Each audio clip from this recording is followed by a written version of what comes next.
àfa àgbáyé yìí wọ́n sábà pé gbogbo bí ọba ti rí mi láyé yóò fún mi ní al-ihtiram ila al-gaya òní ni tó wá mọ̀ wípé àtàbùrù mi náà ni ọlọ́run wọlá bàbá ń wá sí àgbáyé onítọ̀ kà ní sí orin yẹn dààmú mi púpọ̀ oníṣọ́ tẹ́yìn ọ gbọ́ orin tí bàbá àgbáyé fi ṣe kàádàm tẹ́yìn ò ní dààmú àmọ́ nítorí àjọ mi lójú ń bẹ̀ òun ni pé àwọn tí ń wí pé ṣe kàádàm àti bàbá alájí àgbà àwọ̀ ń bẹ láàrin wọn ẹ̀rí méjì ń bẹ tẹ́mi fi máa kíkọ̀ sáwọ̀ láàrin wọn àwọn kan ni wọ́n ń dà wọ́n ti dà wọn lórí náà nù ẹ má bẹ́ẹ̀ da Pasuma àti Saheed Òṣùpá náà pọ̀ jù ní iná kí Paso tó fi làákà yìí hàn lẹ́yìn kan ò lè dà wọn pọ̀ àwọn jọ ń sọ̀rọ̀ gbogbo gbà mọ́dàbàrí àti kọ́ni ti pọ̀ ẹni ọba ti ga méjì ayé máa fẹ́ dà wọn gbogbo ìfẹ́ kí n ga méjì tó ga ó dúró bẹ́ẹ̀ kan náà wọ́n máa fẹ́ kọ́kọ́ wálẹ̀ ọkọ̀ náà ró náà ìrìjì àjàrí ni náà ọ̀rọ̀ ọba ṣéwù Kamal ẹ̀dá bọ́ sí ẹ̀ jáde o ọ̀rọ̀ ti kọ̀rọ̀ jáde kọ́dà bá àbá ṣe wá sí má èyí là tó wá sí.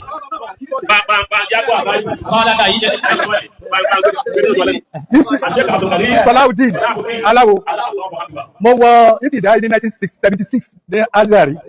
1976 mo wọ Ibtidayi bàbá Sheikh Kamaluddin àwọn ni wọ́n kọ́ wa àti Sheikh Malami Alhaji Yakub Aliaga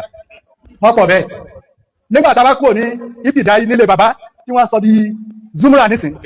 àtàní gbogbo bẹ́ẹ̀ gbà náà wọ́n wá kó wa lọ sí Madil Azari ní Ansarul Islam ibẹ̀ láti ká sọ́fù awal sọ́fù sálẹ̀ wọ́n wá kó wa lọ sógidi ní sọ́fù sálẹ̀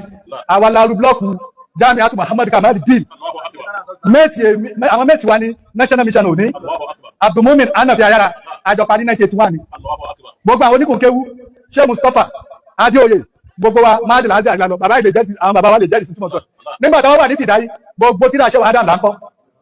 ládò tá a fi parí ní Azari pẹ̀lú ní Madil Azari ní lọ́dọ̀ wa lógidi ní àtìlẹ́yìn Ansarul Islam ibẹ̀ láti ṣe ìṣẹ̀dá Sheikh Adam lálò ẹni tó bá ní tí mo sọ yìí rán ni ó wá kúbẹ̀ fún wa. tí àbábá bẹ́ ṣe àdúrà mọ́ríkà sẹ́ẹ̀ máa ṣe sẹ́ẹ̀ máa sọ láàárọ̀ pé bóòlù ẹ̀ ti máa sọ òun láti ṣe àdúrà bẹ̀rẹ̀ ká tó wọlé a tún wá ṣe kálímọ́tù sọ̀bà tá a bá fẹ́ wọlé ibẹ̀ ló ń kálukú ti jiná wọ́n ní fọ́mọ̀ kọ̀ọ̀kan jáde síta ó wá sọ̀rọ̀ lórí gbogbo fánì àwọn wá sórí ilé mbẹ́ mo lọ secondary school mo ní ṣàdá secondary school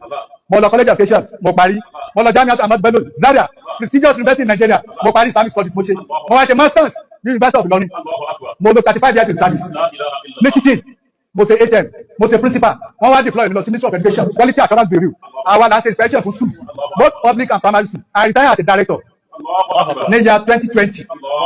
so gbogbo àwọn tí wọ́n ń sọ̀sọ̀ kú sọ wọn ò ní mọ̀ wọn ò mọ̀ kankan. ẹlẹ́kùnjà bẹ́ẹ̀ pariwo ọlọ́run lẹ́ẹ̀kan náà ẹlẹ́kùnjà pariwo ọlọ́run